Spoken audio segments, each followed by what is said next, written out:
চলছে নতুন ভোটার তথ্য হালনাগাদ। যারা নতুন করে ভোটার হতে যাচ্ছেন তাদের জন্য একটি সুসংবাদ। এই পুরো ডিসেম্বর 2024 এর পুরো ডিসেম্বর জুড়ে চলবে নতুন ভোটার তথ্য হালনাগাদ। এটা লাস্ট ডেট হচ্ছে 31 ডিসেম্বর 2024। তাই যারা নতুন করে ভোটার হতে চান বা আগে ভোটার হতে পারেননি, বিদেশে ছিলেন বা কোনো কারণে হতে পারেননি, তাদের জন্য একটি সুবর্ণ সুযোগ।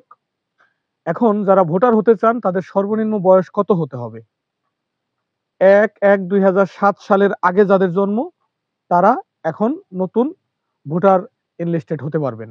আবারও বলছি, আই রিপিট, যাদের জন্ম 1 জানুয়ারি 2007 তার আগে যাদের জন্ম তারা চাইলে এখন ভোটার হতে পারবেন উপজেলায় গিয়ে নতুন তথ্য হালনাগাদের মাধ্যমে। এখন প্রশ্ন হচ্ছে, ভোটার হওয়ার জন্য কি কি কাগজ প্রয়োজন, কি কি পেপারস থাকলে আমি ভোটার হতে পারবো, এ বিষয়ে একটু কথা বলতে চাই। প্রথমত আপনার প্রয়োজন হবে একটি জন্ম নিবন্ধন, 17 ডিজিটের একটি অনলাইনের জন্ম নিবন্ধন। আপনার জন্ম নিবন্ধনটি অনলাইনে থাকতে হবে, এটা হচ্ছে গুরুত্বপূর্ণ।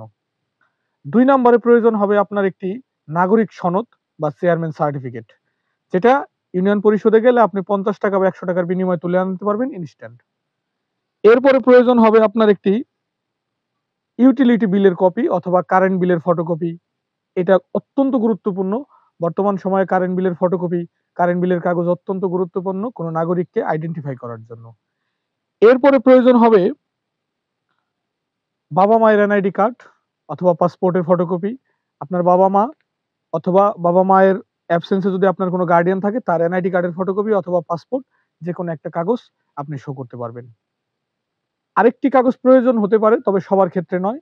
যারা লেখাপড়া করেন বা যাদের সার্টিফিকেট আছে, জেএসসি, এসএসসি এবং এইচএসসি, উপরে যে কোনো সার্টিফিকেট আপনি প্রোভাইড করতে পারেন, এটা ম্যান্ডেটরি নয়। আবারও বলছি, এখানে মূলত 3টা কাগজকে আপনার প্রায়োরিটি দিতে হবে বা 4টা।